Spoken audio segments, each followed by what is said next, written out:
Hello?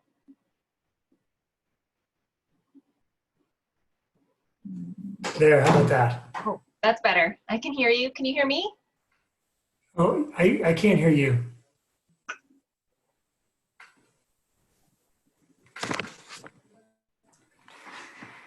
That's a little more interesting.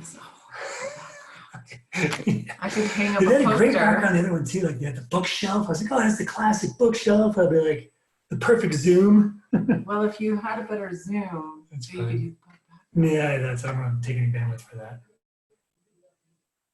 Is it working or is I can't hear her though. maybe it's your? Maybe it's my speakers. Oh, my speakers are off. Oh, wait on a second. How is that possible? All right, now, let me see if I hear you. Can you hear me now? Yes, I can hear you now. I was on my, I was about to call in. I was a little worried. Thank you. Oh, I got you. Oh, I love your background. Yeah, it's an official Western Slope Startup Week endorsed background. Nice. Yeah, I have this beautiful wall. Blank wall, that's cool. Hi, Blank Claire. wall. It's a blank canvas. This is what is the There you go. canvas. Oh, Anything's possible. Hello. hi, Dave. Hi. Hi. Hi, Claire. Thanks. That's How's good. everybody doing today? Yeah. Good. How are you? Yeah. Good. Yeah, I had a bit of a last minute, like trying to find a place with Wi-Fi because I'm on vacation with my camper. Oh. But I'm at a friend's place. I was at their place, and then he had a call, and there's kids around. It wasn't a good place, so I went to another friend's place. Like, then I couldn't connect to his internet. It was like classic. Oh gosh. Oh, yes. Like, We know how. I don't know. And now I'm actually not on their Wi-Fi. I'm on my phone's hotspot. That's all I could get to work. Okay, So that works. it might be a little, I'm not sure how the connection will go. Should I do this, or with the hat? Should I brand? I like the hat. Well, you got a brand. This is a branding panel. Exactly, so branding. I like the hat. Yeah, it's totally classic. I was I like, wish that you oh, just I'm gonna take a reminded me. shower. I was gonna take a shower. I'll put in time. Like, oh wait, you can't use that room because someone else has to use it. Then we have to make dinner for the kids, and so you can't be in there. It was funny. I'm doing the same thing. I'm on vacation as well. Yeah. And I am in Indiana. So I was Okay. rearranging family members' bedrooms to be away from the noise. Right, It's all exactly. good. I am pulling up, in case whatever goes down in my laptop, pulling up the session on there as well. I I'll think do it's a that wise too. idea to have it moving in case. How are you feeling about our complicated poll and breakout rooms? Well, does someone need to enter the poll? Because I can see in Zoom where it says Yes. polls. But do I need to add the question and copy it from this wonderful Google Doc? Do I do that Yes, now? please. Now? Yes, because it says you enter it in advance, but I don't think you hit live. You just enter those items. Hmm. So, yes, it's It's right at the top under housekeeping. Before I forget, let me make sure to make you guys, what am I supposed to make you? A co-host, right? Co-host, correct. Co-host. Hello, everyone. Hey, Mara. Hi. Hi, Mara. How are Hi. you? Great. How are you all? We're great, thanks. Good. Nice to see you again. I know it's good I've to been put. emailing you so much. I'm ready. Got my beer. I'm ready. Fantastic. Yes, I got my beer. I'm ready. Good I'm idea. ready. So I'm not able Me to too. enter a poll question without logging in, and it's not accepting my login. Do I Huh. log in as Western Slope Startup Week again? Right.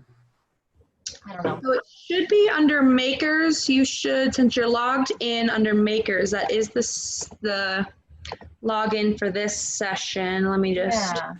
confirm. When I hit polls, I'm having a hard time entering a question. Oh, okay. That time it worked. Let's see. Let's see. It's that funny thing where like your computer doesn't work and then the IT person comes and like just turn it on and off and then it works when they're right there. Pretty much as soon as I mentioned it, it worked. Okay. Okay, so where is our question? I have to do with my phone. Okay. Okay. Got it. Okay. Do we And want then- this anonymous? Does that sound right? Yeah, sure. We're just basically trying to gauge who is in the room. And then Nicole, if you want to make me a co-host as well, I think I did. Did I do that yet? maybe not. I just jumped on, so Okay, I think you are. you're right. You're right. Hi, Jeremy. And just so you know, Nicole, I think actually the host is the only one who can run the breakout. Oh, good. So No pressure. you can either make me host or go with it. It's super easy. There should be a kind of a function on your bottom toolbar that says breakouts. Yeah, I did see it. I'm working on entering the poll here. Let me finish this. So basically, you just click it and it goes to breakout. So there's nothing crazy that you need to do there. Okay. Let me get this poll. Oh, there we go. I was just asked if I could share my screen. Is that working? Yeah, it's Looks perfect. like it. Okay, great. Is that okay, or do you want to see it? We can still see everybody, but at least it gives us a framework. Yeah, that's great.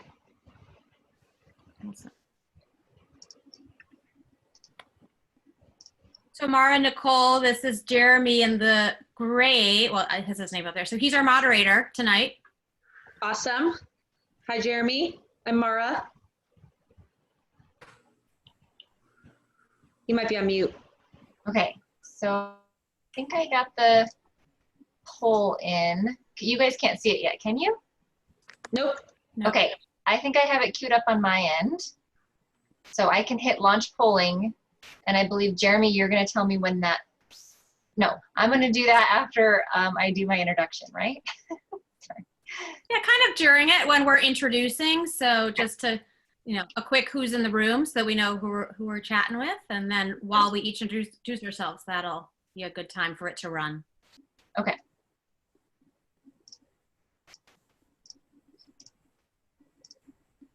Okay, I've got access to that. What It's so funny. We've all been on a bajillion Zoom calls, I'm sure, but it's so different when you end up hosting it and doing all the features and everything. The first one I did, I kind of bumbled a couple things, and then you learn pretty quick how you fix it. Nice.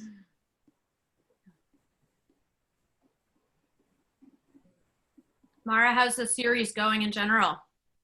It's amazing, and it's really crazy. Like I'm a positive person, but I was a little cynical that a virtual startup week was gonna work out, and it has like blown my expectations away. And people are really engaging, and we're getting a lot of people who probably wouldn't be able to do it if it were in person because they're they don't have to travel, take work off. They can just hop on a Zoom call.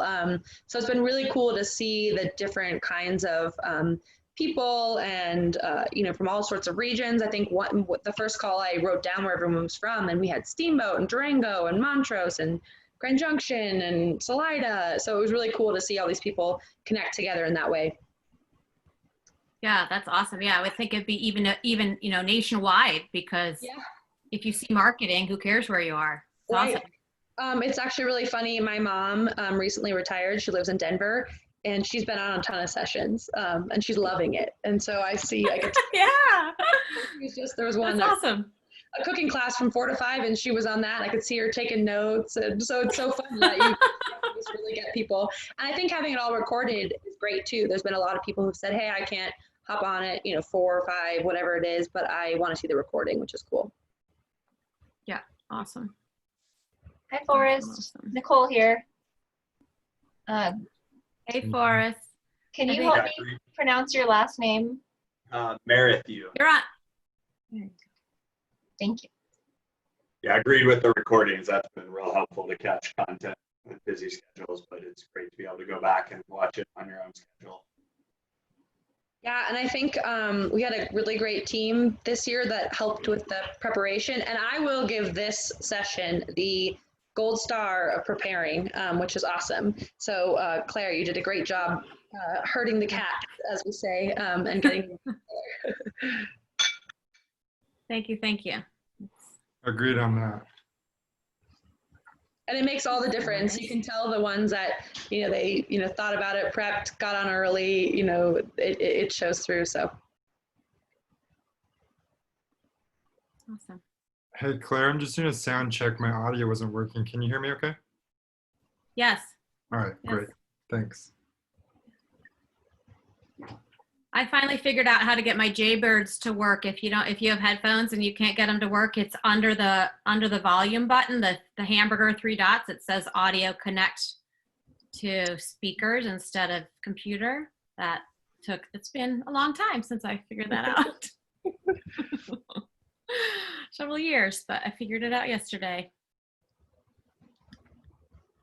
And Forrest, it's good to connect with you again in this next chapter. Agreed. So are you based in Grand Junction yourself? Yep, I moved to Grand Junction about 1.5 years ago, and I work for the nonprofit in the area that does economic development. Yeah, so you're probably familiar, obviously, with the incubator there. Yep. I do some work with single track trails, and we've got some space in the incubator. That's sort of our headquarters now, and we're going to be expanding to the larger space, I understand. So. Oh, that's so cool. That's awesome. Yeah, we work with the incubator a lot. They're a great partner of ours. And in fact, actually, the session before this was a cooking class at their kitchen, their commercial kitchen at the incubator. Nice. Cool. Yeah. Yeah, well, it's a good transition for sure with the work you were doing with something independent and the events. This is definitely a bigger step up for sure. A lot more angles and facets.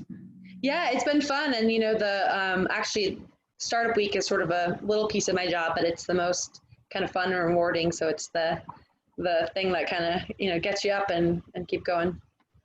Have you done some work with Thea Chase?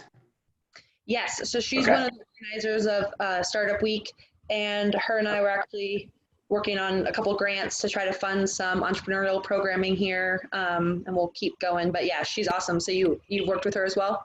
Done the Mountain Ventures Summit. We both attended the first one and the second one, and then we attended Shift up in Jackson together, all within like the same 2 years. So had a number of together dinners and stuff at conferences, but we haven't actually done any work together. But she's definitely someone that always keeps a thumb to the pulse of the Western Slope and socioeconomic, social justice, environmental issues. So usually see stuff coming from her on social media platforms and such.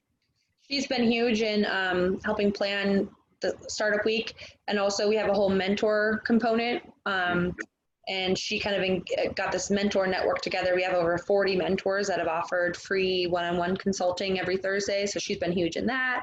And during COVID, she was really tapped at the governor's office to kind of represent rural Western Colorado, which has been great to have her voice on that.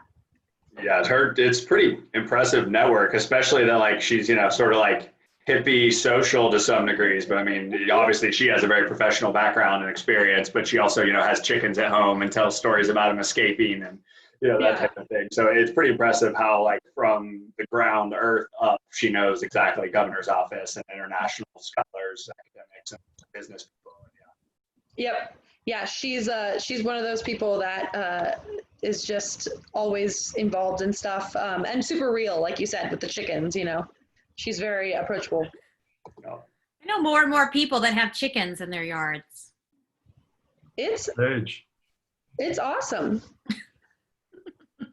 You get fresh eggs. My husband grew up on a farm, and so anytime we have a neighbor who has chickens, and anytime they're up for it, he's like, "Yes, farm fresh eggs are the best." Now, I wonder what our HOA has about. I have to find out about that. What are the Hi, Alan. regulations? Hi, how's it going? And Hello. Cool. I think they consider chickens pets. really, Well, you might want to ask your HOA, but as far as I know, they're considered pets. interesting. Yeah, Must there's be a some. limit. Sometimes there's limits on how many you can have. Yeah. Yeah, we had some farm fresh eggs. We were camping kind of a trailer with the Yellowstone for like a week, doing a big family kind of 2-week camping trip. And then we camped in some friends from Bozeman, and they have chickens. He brought a bunch of their eggs down for breakfast. It was really good. And they last, well, I mean, because they don't have the travel time, but they last way longer too. Yeah, they're good. We're about 2 minutes from getting started, just so you guys know. All Alan, did you Forrest. get your beer Forrest, delivery? work us through. Forrest, get us primed. Did not.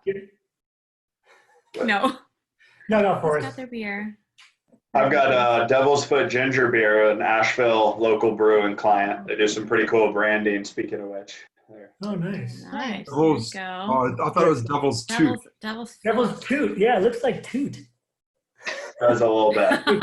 But But it's not like super strong ginger beer like you would want to mix with alcohol. It's a much smoother, lighter, it already has a little lime in it, so just Yeah. drink it on it. I'm drinking a local beer. It's a Park City Session IPA.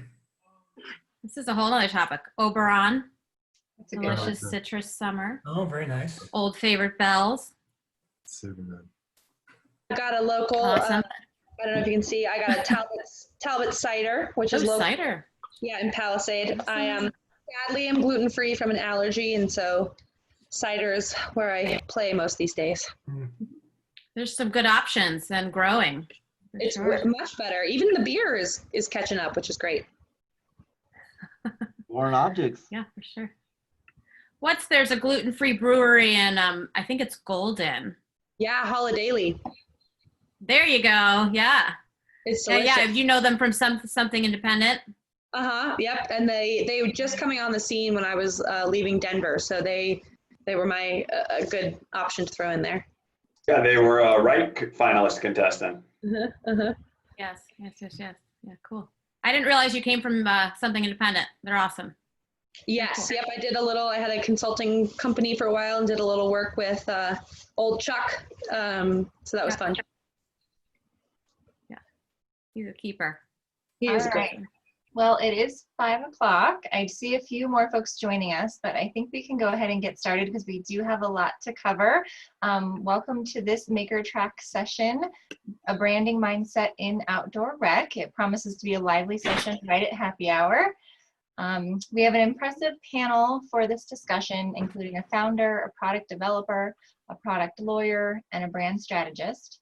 My name is Nicole Christensen. I'm the Western Slope representative for Colorado Lending Source. I'm a senior loan officer. And being part of this incredible entrepreneurial community, it really aligns with our mission and our values, and it's why we've enjoyed playing a role this year and last year as a sponsor. As your sponsor, thank you for taking the time to participate today in this session. Hopefully you're taking advantage of the over 70 sessions as well as mentoring that's happening during this year's Western Slope Startup Week. That's all virtual. Colorado Lending Source is a nonprofit mission-based lender. We have loans from as little as $5,000 all the way up to $5.5 million. We are also considered a Kiva Hub, which is a cloud funding platform that offers right now 0% interest loans up to $15,000. So I can chat more information about our organization into the chat box in case you want to contact me afterwards. I also wanted to mention that we have rural emergency loans for up to $10,000 to assist businesses during this challenging economic time. Those are available to any business in the Western Slope except the Grand Junction market and the surrounding communities adjacent to Grand Junction. As well as Colorado Lending Source, we have some other fantastic sponsors that I wanted to do a shout out to. These sessions are completely free and available to everybody, anywhere, because of our sponsors. Our title sponsor is US Bank. We have Green Line Ventures for the Capital Track sponsor, Mountain Dog Media as our communications track sponsor, and CART as the tech track sponsor. A few housekeeping items. All these sessions are being recorded, including this one, so please, if you missed some of it or want to share it, please look out for it in a couple days in Sched. Please do mute your microphones and turn on cameras to stay engaged. And then Slack, speaking of staying engaged, Slack is a great way to also stay involved with everybody that's attending this month, so I will put the Slack channel in the chat as well. One more housekeeping item for this session in particular, we encourage questions in the chat box as well as chatting among the audience. So here we go. We are going to start with a poll. This is the first time I've done a poll as part of a Zoom call. So here we go. We want to know everyone who's in the room. Please answer this poll while we get started with meeting the folks on our panel today. So first, I'm going to give a quick roll call to everyone who's in the room, and then we'll have the panelists each introduce themselves. I'll start off with Alan Lim, founder of Scratch Labs. Hi there, everyone. Can everyone hear me okay? Thumbs up? Yeah, good. All right, awesome. My name is Alan Lim. I am by training an exercise physiologist. I spent most of my career working on the pro cycling tour as a sports scientist and as a coach. I specialized in, helping athletes at big races like the Tour de France. But really, I was just maybe a very educated babysitter of sorts. And as part of that babysitting, helped to create a number of different sports nutrition products that led to the founding of Scratch Labs, which we launched in 2012. I don't have, prior to Scratch, any business experience. So a lot of my experience was definitely through making a lot of mistakes and having great support and a great team in the community. Thank you, Alan. Appreciate it. Next on our panel, we have Claire Hefferin, our brand strategist and owner of Calisum. Hi, everyone. I'm Claire. As we said, I'm the owner of Calisum, founded 15 years ago, and we're a purpose-driven branding agency based in Vail, Colorado, and we guide outdoor and mountain lifestyle brands through strategic thinking, brand story creation, and marketing, which results, we hope, in cultivated relationships. We lead by intuition, as we say, and we follow by backing it with data. Our business model is a little different. It's built on 21 active affiliates that are primarily remote, and that allows us to bring you the expertise, but keeping the overhead down. So while we're beyond the startup phase, we always have held a place in our heart for the startups. So originally from Chicago, I've been in Vail for just over 10 years now. Fantastic, thank you. Next up, we have Dave Brombard, product developer with Bishop. There. Okay, can you hear me? I'm on a hotspot from my phone because I'm camping. I'm using a friend's house, but can we hear me okay? Good. So I'm Dave Bombard. My background education is mechanical engineering. So I went to undergrad and then grad school in mechanical engineering, kind of a focus in product design. And then took a year off and came out to Colorado. So I'm originally from the Massachusetts area. Came out to Colorado, fell in love with the mountains, but then left and spent about 10 years doing product design, kind of Silicon Valley area. Lived in San Francisco and worked in kind of a big, everything from a kind of a small company that got bought by a big company and then a small startup, kind of VC-backed, well-funded medical device startup as a product designer and a manager.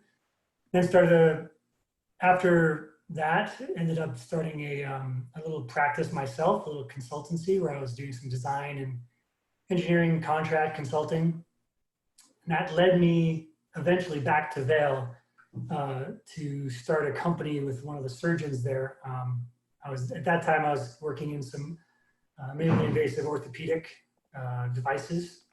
So that got me back to the mountains. And at that time, I had my wife and my dog, and we really loved it. And so I ended up, that didn't quite work out because I got there in 2008. So then quickly looked for something to keep me there. And that's when I kind of started Bishop. So it's a long story with Bishop, but basically switched gears to designing ski bindings and skis and, getting basically an excuse to get out and do lots of product testing on the slopes. And then mountain biking and camping in the summer. Thank you, Dave. I think a lot of us appreciate how much we love being in this area and how we make sure to find a way to stay. So thanks for sharing that. Next up, we have Forrest Marathu, General Counsel with Marathu Law. Good evening, everyone. My name is Forrest Marathu, and as Nicole said, my practice right now is under the name Marathu Law, but I'm actually in the middle of a rebrand myself into the name's going to be Cognatus Counsel. Cognatus is a Latin term for pretty much the striving of nature to continue to sustain and survive and to reach a goal. Part of that rebranding goes into what I believe I want to have for my business as a brand, as well as that I think it's a term that covers what I provide. I find that I'm not just providing legal, but a lot of my legal experience overlaps in branding, for example, and trademarks, copyrights goes into branding, strategy, PR, with product development, and a lot of other areas, operations and such. But I worked for firms for a number of years. I was a litigator, primarily civil commercial litigator, and I saw a lot of people in a lot of bad situations that they probably, in my opinion, could have easily avoided with better decision making and affordable counsel on the front end. And so I started my practice to pursue my passion of working with small startups and small businesses with that idea to help be cost effective, comprehensive. And so that was my goal, and my passion's in the outdoors and the outdoor industry. So I work a lot in that, but I work with entrepreneurs and brands that have a passion for what they do. So it's breweries, food and beverage, startup, tech, even some health and some other internet scale up. But happy to be here. Thanks for having me. Fantastic. Thanks for being a part of this. And then finally, our moderator for tonight is Jeremy Jensen. He's an entrepreneur. He started, among a few things, Adventurepreneur podcast and co-founded Outwild. Great, thank you. I'm sorry.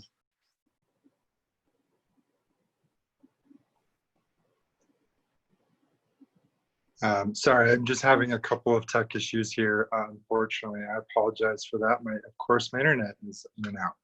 But thank you everyone for being here. My name is Jeremy Jensen. I'm your moderator tonight. Yeah, I have a couple of different things that I do in the outdoor space.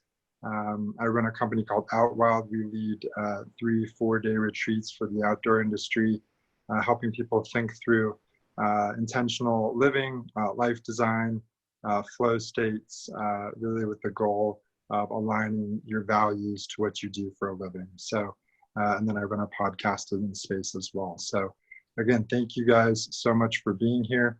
I guess I'll go ahead and kick it off. I would love to share the results of the poll.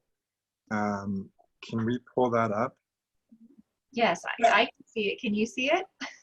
I unfortunately can't see it. Maybe if you want to go ahead and share the results, then if I can do that. I'll try to summarize it here, and then try to put it in the chat box, maybe as a picture. I can share my screen real quick with it. Oh, that'd be great.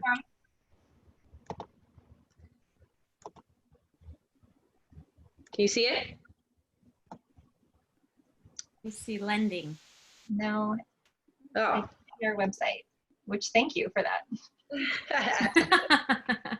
Let me try. Huh. I don't know why it's not working.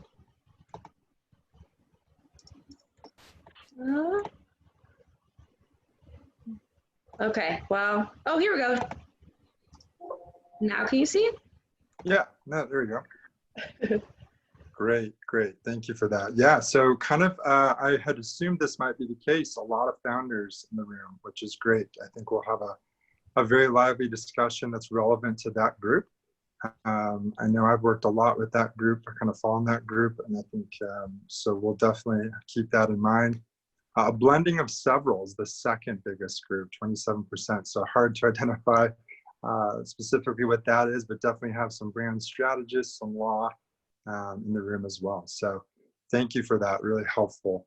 So yeah, I think a good place to start then would just be to open up the conversation, given the fact that we're focused on branding tonight, with going around the circle a little bit with a definition of branding, just so we're all on the same page and common operating terms. I think I'd like to start with Claire, if you don't mind. Can you kind of just define branding for us, given that's a lot of your work? And then just with a kind of a little caveat, anything that's coming up for you. I know this is a very unique ecosystem that we're operating in, a lot of very macro factors going on in the world right now. So anything that any of the panelists have on how that affects their branding right this present moment would be nice to hear too. So Claire, would you mind? Sure. I love this part because I think you will get a different definition from every single person that you ask what branding is. And as a brand strategist, I try to keep it simple, literal. So it's the foundation of the building to me. It's what comes before marketing. Without branding, your building collapses. So I say in simple terms, it's taking the 5 senses plus intuition and making it tangible. It's your ethos. So I know that a brand is successful when it is polished, consistent, memorable. I know that it's important because telling a story or your brand builds empathy and depth and partnership. For me, so we work with purpose-driven, so doing business for good beyond or in addition to revenue. When you have a successful brand, it makes it easy for the customer to buy. It makes it clear for the sales force to sell, and it builds equity. It builds loyalty for business for good. So I know I can say during the time of COVID, I looked at how do I help my community and how does my brand, what is the brand voice and how do I pivot it? So we launched an additional service designed particularly for solopreneurs that finally had the time, but maybe not the funds to launch a company called a Skin Brand Build. And we went from being challenged with our revenue to being at capacity. So I think if you are paying attention to the marketplace, there are many silver linings to be had. Absolutely. How about you, Alan? I'd love to hear your perspective as you were thinking, maybe even talking about a little bit of any insights you gained from being at such a high level in this pro cycling world, and then thinking about how you position your brand as you built Scratch. Yeah, certainly. I think that as a founder, my brand is often connected with the company's brand, and sometimes they're hard to distinguish.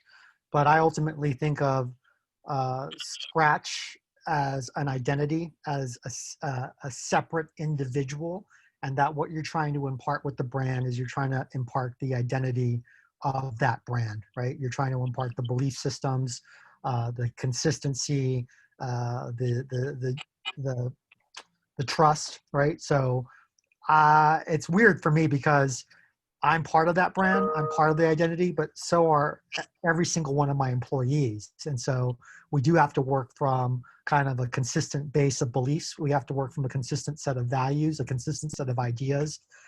For me, what makes me really, really proud is when someone asks, anyone in my company the same question and they all get the same answer back, right?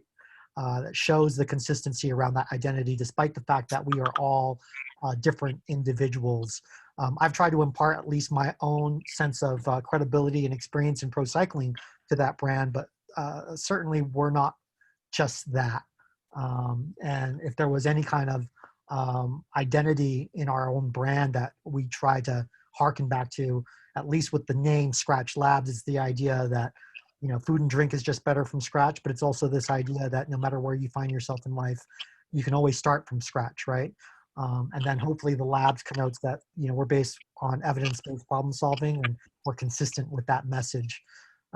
Ultimately, I do think that branding does start with your look, your feel being consistent, and the name. And so for us to be lucky enough to have our belief system built right into our name, I think was really fortunate. Excellent. Great, Alan. Thanks. Dave, any thoughts there?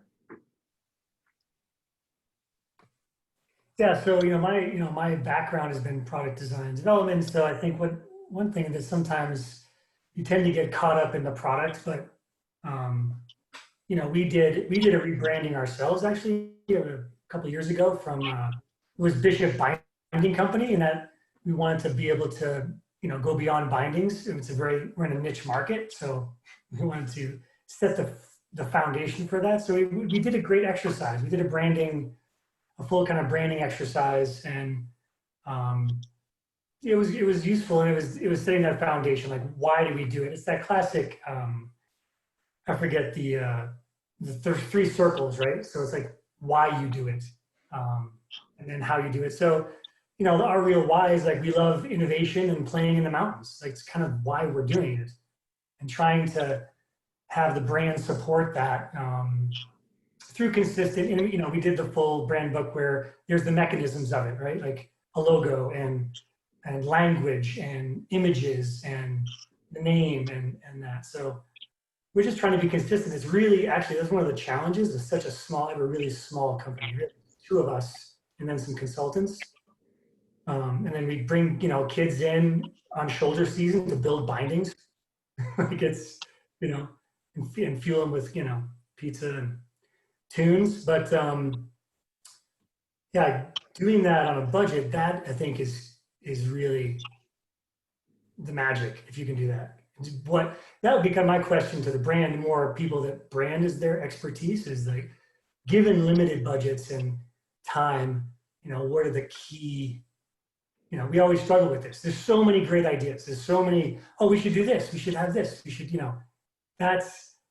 the ideas are kind of easy. I mean, not easy, but they're kind of easy. It's the execution I always talk about as being the critical thing. And that comes down a lot of times to nuts and bolts and like budget and where are you going to put it? Absolutely. Could not agree more. That execution is key. And I definitely want to get to that. People who are bootstrapping, low on budget. Yeah, again, ideas are plentiful, but how do we execute on a tight budget? So we'll definitely get into that. I'd love to hear Forrest's response from a legal perspective. Anything that you want to be thinking through or just top of mind, points you want to make around branding from a legal perspective? Yeah, Dave sort of set me up there. It's called budgeting, but I actually call it resource allocation, because I think there's lots of resources that can be applied in different ways of business and branding. But to me, what I see it as a balance between market strategy, and in market strategy, I mean PR, marketing, branding, and the legal, the cost, some of those hard costs you're mentioning, and that's the resource allocation. Because if you do all of one but not the other, you're going to fail. It really is a balance. And there are all sorts of ways that you can keep the legal cost and some of those other more concrete costs lower if you're more creative and simple on sort of the idea generation, logo generation, market strategy side. But also the balance too is enforcement. So you have a great brand, or a great product, you're gonna start getting copied most likely to some degree. Maybe depends on where you manufacture, especially in e-commerce. But if you fill a market niche, then you have less a need to hire someone like myself to do a lot of e-commerce enforcement, because your consumers know how to find you. They know your brand. They know they want that product rather than the knockoff. So I really do think you're spot on there. Yes, there's absolutely some costs you need to consider. And most of those I try to give founders and other entrepreneurs examples of cost benefit analysis of, okay, a trademark's going to cost you around $1,000 to do completely and correctly. Is getting a trademark registration for this logo or this name, is there going to be a return on that $1,000, and what is the timeline you need that return? And it's hard with those kinds of things because it might not be a concrete return. It's not going to be money in the bank account, but in the value of preventing infringement and counterfeits and recognition. But I have a number of clients that previously have gone to a trademark attorney and filed 20 trademarks, literally every tagline they thought of for their business. And now they're at that final filing point, and it's another couple $1,000s to finish up these applications. It's like, are you going to use all of these? Are you going to? So I think resource allocation is important, and I think there's all sorts of creative ways to do branding without having to spend money, upfront as well. Yeah, fantastic. And really quick before I forget, Dave mentioned the Venn diagram. I think he was alluding to Simon Sinek's golden circle, kind of the how, the why, and the what, if I'm not mistaken. But that's a great resource for people as they're thinking through their brand strategy and just their company in general. Simon Sinek is a great resource. Great. Claire, can you talk about, I know in the description here, we wanted to touch on the 5 W's of branding. Can you kind of walk us through that briefly? So the 5 W's are who, what, where, why, and when. And that is when you're speaking to your audience, your customer, your target market, your persona, where do you find them? Like Forrest mentioned, there are endless amounts of channels. You can't possibly, 1, have the money to do it, 2, have the time to execute upon all of those. So how do you decide who you're speaking to? So assessing, when I look at building a brand build, a big component is research and development. Who is in the marketplace? What's happening? What do your competitors look like? Do a SWOT analysis, strength, weakness, opportunity, threat, and look for the holes, look for the opportunities. So strength and weakness is internal of your organization. What are we good at? What are we not so great at? And then opportunity, threat, or what's happening in the marketplace that you cannot control, but you also can't ignore it. So it's looking within those areas of how do you choose which channels you're going to use. And then it becomes, what is your voice? So I do a lot of work around values. It typically starts with the founder, personal and activity values. What are you up to in the world? Beyond having an amazing product or service, how do you want to make an impact? Now, I personally believe in this. So are saving, climate change or hunger. So eventually working towards that. You can also collaborate with a brand, a nonprofit, activism to get the word out. So some of that is developing your voice, which I also do through studying archetypes. So an archetype is a storyline that is subconsciously in the US culture that we as a consumer resonate with or are repelled from. So this is a long-winded answer, but really being clear of who is your voice and prioritizing all those ideas, which great, many ideas, we can't do them all. So how do we prioritize them? And then that becomes the marketing piece of it. Before you get there, you want, who are you talking to? Why are we speaking to them? What difference are we going to make for them? It's a win-win on both sides. Where do they live? So we can go hang out in front of them. What am I missing? My W's, who's counting? Good answer. There you go. I think we're through. Yeah. Awesome. Thanks, Claire. Super helpful.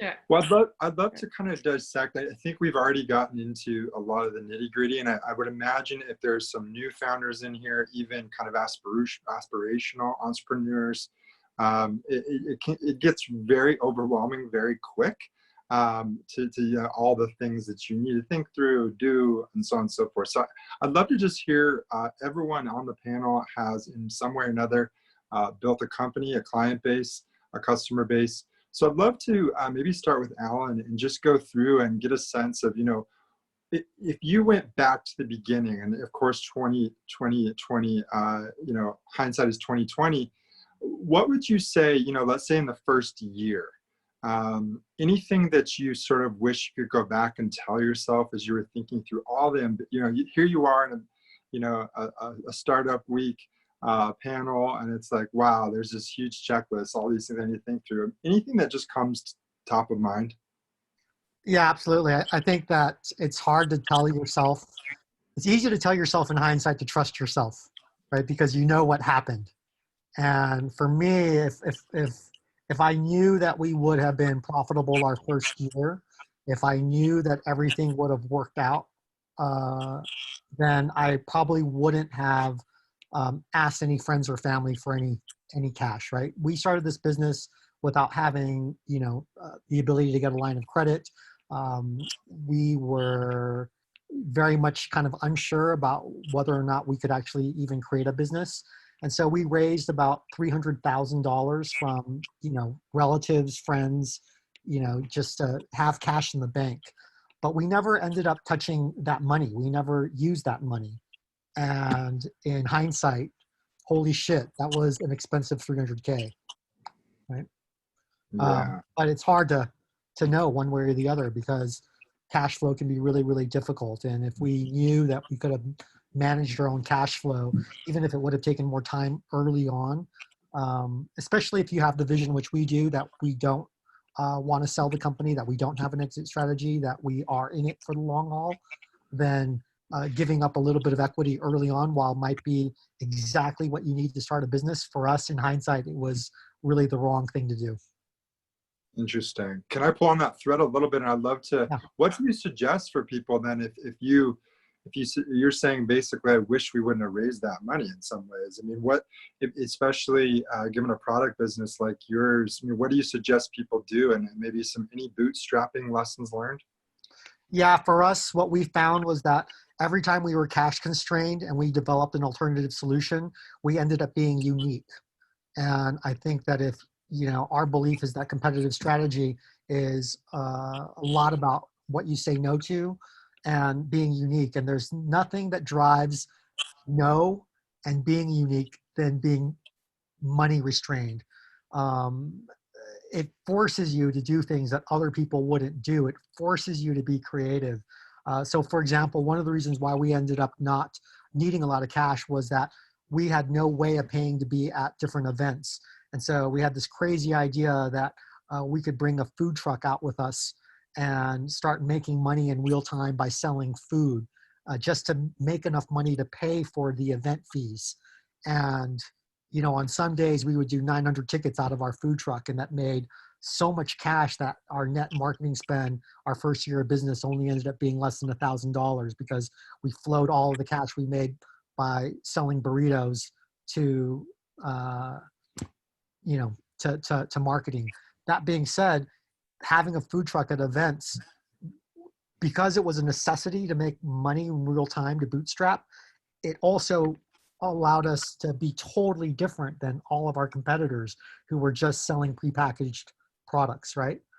So we leaned hard into the idea of, we sell a prepackaged sports drink, but we'll also make you food from scratch as well. And while it seemed like a contradiction, it was a very unique contradiction.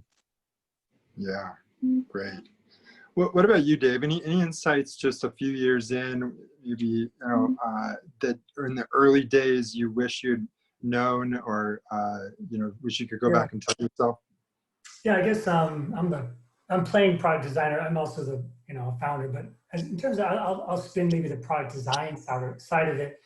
I'm not sure there's any product designers in this audience, but I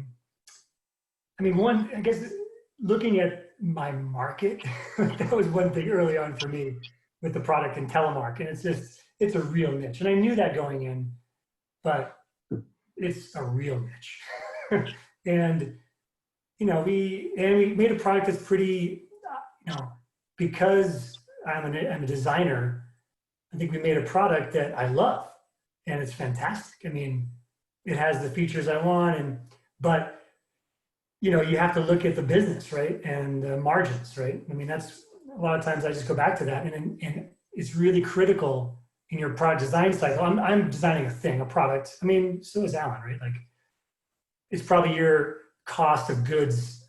I mean, I don't know how different that is for that space, but it's a fairly complicated machine parts. Like, it's there's a lot of components to it, and looking at the cost early on in the market and what the market can do and your pricing, that's kind of to look at that a little more carefully, and then really got to hold product designers to the fire. Like, if you're a founder and you have product designers you're hiring, and you just got to hammer, like, yes, it has to have these things, but we also have to make a certain amount of margin. And that's really hard. I've learned that the hard way. Coming from a designer's perspective. So that's kind of a unique, maybe designer's perspective on that early stage, like, because that sets you up, that core cost of goods, and it scales, like there's economies of scale and whatnot, but still that sets you up, so the design, can set up, I think, very much the ultimately profitability of your company, which is important. We all want to do these things and live the lifestyle, but the company has to support it. Right. Right. Absolutely. Yeah. Those business details are I guess that was it. Like, early on, just being really careful about your product. Yeah. Excellent. Thanks, Dave. Yeah. Forrest, any perspectives from you just in your own business, or maybe perspectives from clients? Well, yeah, I mean, I think two things we heard there are very much on the forefront, and it is most founders, is that budgeting and resource allocation. And you need to be aware of not getting bogged down. And I think Alan made a great point of innovation. And innovation, if you're really good at innovation, you could actually go the opposite way, where you have the problem of wanting to be copied because you're so innovative and new. And then you might have to consider some more serious registration costs to protect. But one of the worst case scenarios I see is when someone has a product or brand name and they don't do any research, and they either trademark applications are non-refundable. So if you file for a trademark application, they say, sorry, somebody else already used that word, that's it, that money's out the window. So clearance searches are important, general Google searches, and sort of some of that flexibility. I mean, if you're really tied to a name and you have an unlimited budget, then maybe you can make it happen. But with trademark rights and how they're based on prior commercial use, even then it's tough. But you have to have some flexibility sometimes, or Alan's got a good story about their name, but some unique strategy, and be willing to sort of take some risks maybe, but you want to try to come up with your own thing. And then there's a balance of how innovative and simple. And I think the simpler branding is, to some degree, the better. You're avoiding complexities and costs that are related with it. But if it's extremely simple, then you sort of have that catch of, you sort of do need to protect it because it's so simple, it can easily replicate it. And then another point that relates to that Dave brought up is sort of that entry cost of goods. If you've got a product that's super low entry cost of goods, then you sort of need to protect the product and name a little bit more, probably, because others can replicate either of those somewhat easily. But if it's a higher entry cost of goods that you're working with in product and expertise, like mechanical engineering, then maybe you don't need to worry quite as much about some of the protections that, if it's a patentable thing, of course you need to get that patent, absolutely. But from the branding standpoint, it's going to be harder for people to replicate your goods and, piggyback on your brand in that point. So it probably decreases some of the need to put funds towards branding early on in those types of product companies. Excellent. Thanks, Forrest. Well, I'd love to. Oh yeah, go ahead, Claire. Can I ask a question both for primarily, I guess, Dave and Alan? I'm curious how early on, based on Forrest's question, how early on did you start with a singular product in mind, or a line, so Alan, a flavor of hydration, or did you already know that you're going to have recovery and gels? At what point did you go from your one innovative, I'm going to launch a company, to align? And did you, if you did, when did you decide to add into a new channel of marketing, a new audience or a new product? Yeah, I'll go first. Initially, we were making this product in a blender in my kitchen and just giving it to our friends because they were asking for it. So there wasn't a desire or an intent to make a business out of it. In fact, I really thought that making this drink mix was a total pain in the butt. And I loathed doing it. I hated doing it. But my friends kept on asking for it, and those friends just happened to be, some of the best cyclists in the world. I then shifted to making this drink mix in a paint shaker at the local hardware store. And it was, somewhat difficult to do different flavors. So it was basically lemons and limes, and that's what you got. And I didn't really care if you wanted something different. And we were able to not only make a significant amount of money doing that, but we started getting attention from other people. I tried to facilitate my friends asking me by putting up a little site that was called Secret Drink Mix. And so all it was a big X, and you clicked on it, it charged you $20 and a bag of white powder showed up. So there was really nothing to it. But it was when people we didn't know, strangers, started writing the info box of that website saying, hey, this is really changing, my activity and, changing how I feel, that we decided to actually create Scratch Labs, rebrand, start a business, etc. And when we did that, the idea came out, why not try to fill out an athlete's pantry with better ideas? And for me, it didn't start out with a different product. It actually started out with a series of cookbooks, because I always believed that making it yourself was better. So we launched one drink mix in one flavor, along with a series of cookbooks for athletes. And it stayed that way for a while, until people who became fans of the cookbooks were asking for line extensions. And so we generally responded when customers asked us to. And initially we stayed entirely in the specialty bike run outdoor business, and took the approach that we wouldn't shift that until people came to us and asked us to.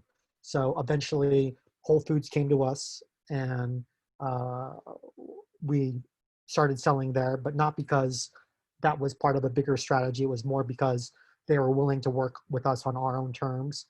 The same thing happened with, say, an REI last year with a Target.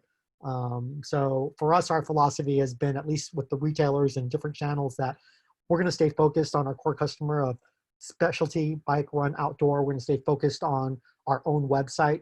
But if a retailer is interested enough in us, they have to chase us. We won't chase them.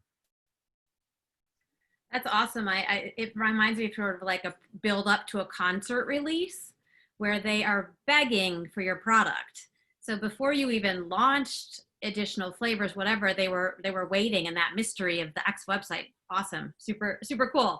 Yeah, we believe in scarcity, and we believe in letting the customer push us as much as we want to be leaders in what we develop. Many of our clues really come from our customers. Awesome. Thank you. I love that. Okay, I think what we'd like to do at this point is to have you guys break up into breakout groups here for about 5 minutes. This gives you a chance to kind of connect with folks in the room, hopefully walk away with a couple of friends, contacts. So I'm going to go ahead and if Mara can start to set that up, and then I will give you a question to go ahead and into the breakouts with. So what we'd like you to discuss, and again, this is about 5 minutes, so please go around in each, try and give everyone an opportunity to answer and chat. Introduce yourselves very quickly, and then if you can discuss what is your biggest branding challenge or question. So go ahead and discuss that with one another. Mara, are we good to go, more or less? Actually, Nicole is Nicole, okay. got it, so we'll check in with her and see if she pulled it up. Yeah, it's on me. How many folks do we want per room, did you say? 5 or 6 per room? Yeah, it looks like there's about 20. Yeah, maybe do 3. I think 3 would be better. Just make it a little smaller. Okay. All right. All right. Thanks, y'all. We'll see you soon.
Really funny.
think we're bringing everyone back. How did that go? Thumbs up? Yeah, it was Alan and I were in one room. So, No one else? Okay. oh, one other person, but we didn't get to see her. Oh, there we go. Thumbs up. I think everyone's back together as a large group.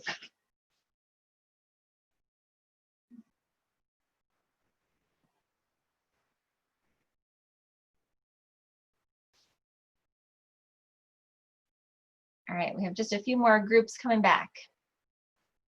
All right, we should be back. Hopefully everyone enjoyed a little more engagement with a few folks in their room. Great. Awesome. It looks like most people are back. I'd love to hear just maybe from one or two people if there were any insights or just questions that came up that they'd like to share with the group. Feel free to put it in the chat or go ahead and take yourself off mute and chime in here, please.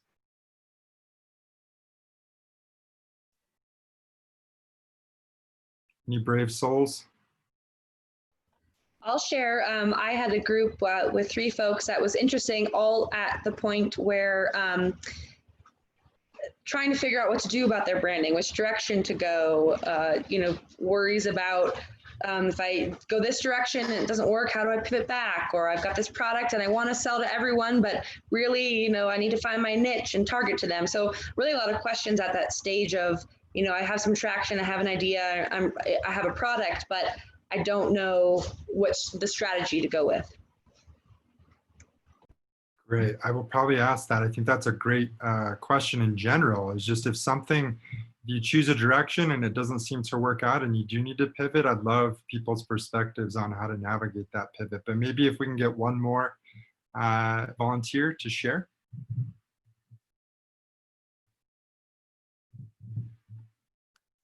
Maybe I can pick on someone I know. Sure. Okay, Lauren, perfect. So I run marketing and communications at Colorado Lending Source. So work with Nicole. And so not being a startup, working with a lot of startups, we talked about how we have 2 different markets. So we have like our small business side, then we also have the lender side. And it's a very different voice and it's a very different audience. So how do we still keep the messaging and branding consistent while working with 2 different markets?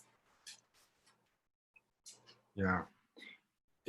Any thoughts on just that first comment, this idea of pivoting? I'm sure most of us starting companies run into roadblocks, and I guess that's a question in itself. How do you know when to pivot? And if I can start with Alan again, any thoughts there? Yeah, I think do it very quickly. Do it fast, right?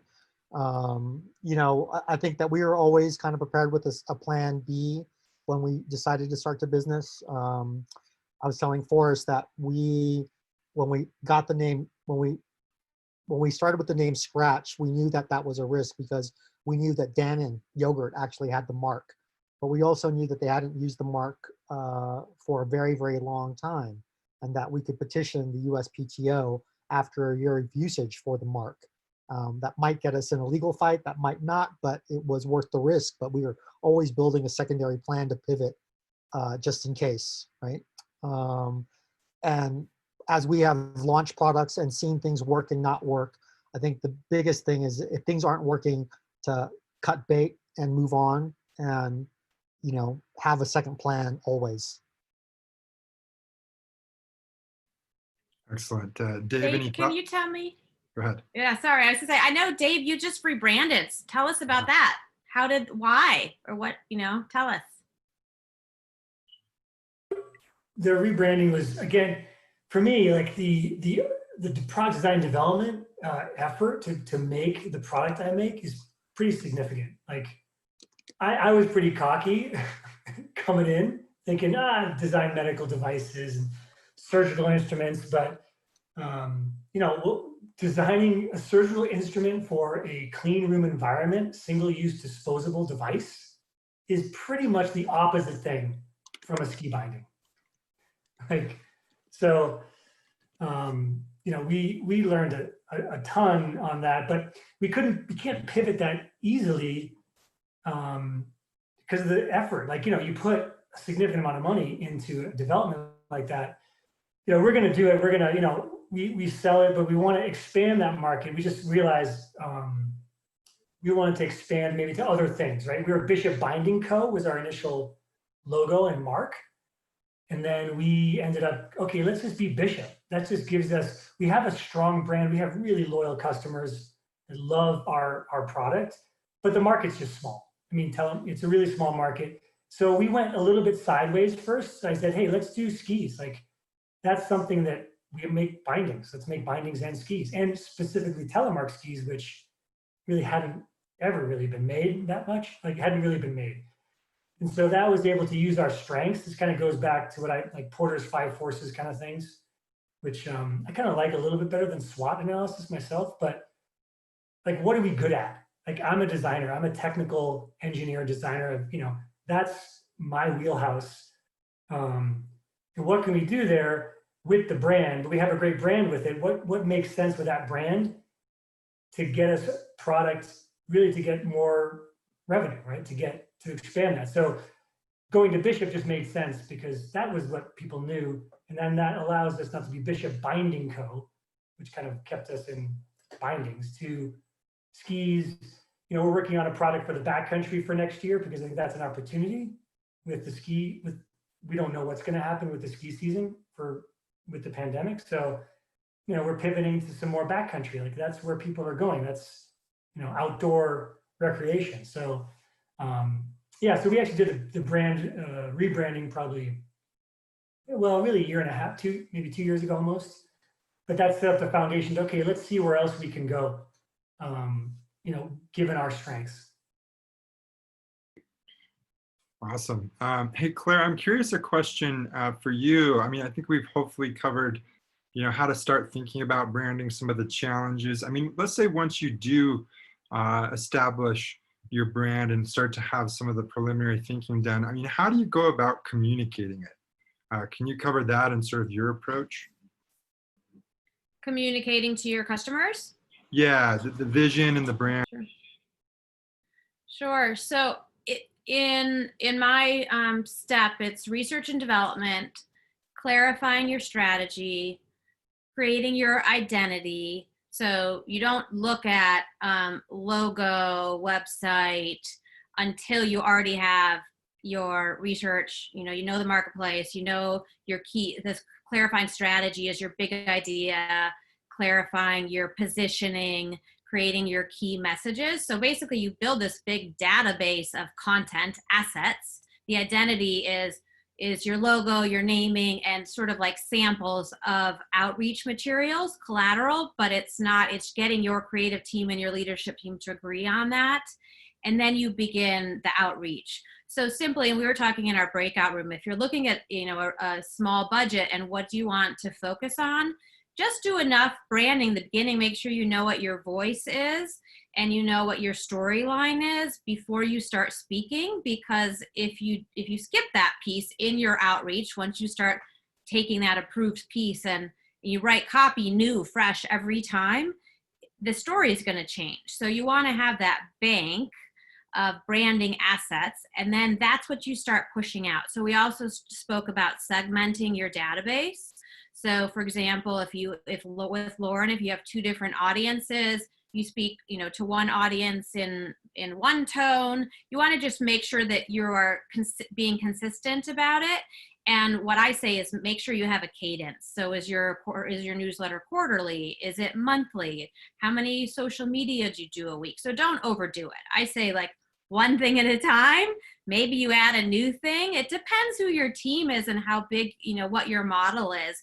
But you don't want to do is go out gangbuster and then fall flat and have, you know, there are many, whenever I do an analysis of competitors, I'm like, wow, their social channel hasn't been touched in 4 years. Take it down. Like, you know, don't throw it out there and then ignore it. So I think you have to watch to maintain it. So start small and remain consistent. Nice, I like that. Forrest, could you kind of elaborate on what you started to talk about because I think this arguably is the biggest topic for new founders and even, you know, first couple of years. And Can you talk about this idea of resource allocation and how you advise clients to think about that? Yeah, so as I said, I mean, with deciding what type of upfront costs you're going to take on, like per se patents, trademark registrations, and deciding, if you think you need that. First off, I would say if you have a new innovative product, absolutely you want to have a patent. And yes, that's going to cost minimum several $1,000s, but that is vital to import a new innovative product. Absolutely, there's really no other way around that. If you have food and beverage, recipes are actually trade secrets. You can't register them.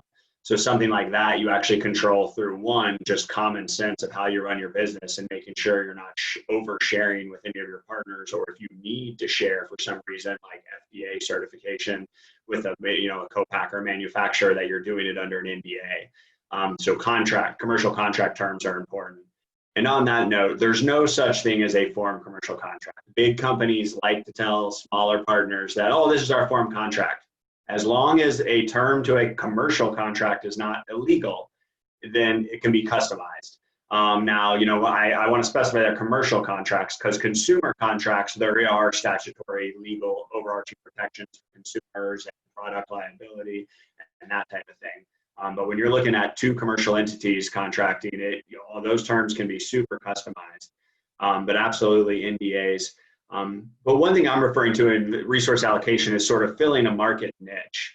And that's, making sure, sort of as we've discussed, that you have the message, the imaging, everything prepared. So when you go to market, you fill that market niche for your product and you're recognizable. So essentially, if someone is looking for a, sport fruit-based beverage mix with electrolytes and some extra things, they already are thinking of Scratch Labs for that. So that's the first place they're going to look. Now, we have the internet and we have e-commerce. So, there's always going to be some segment of the population, looking for the cheapest on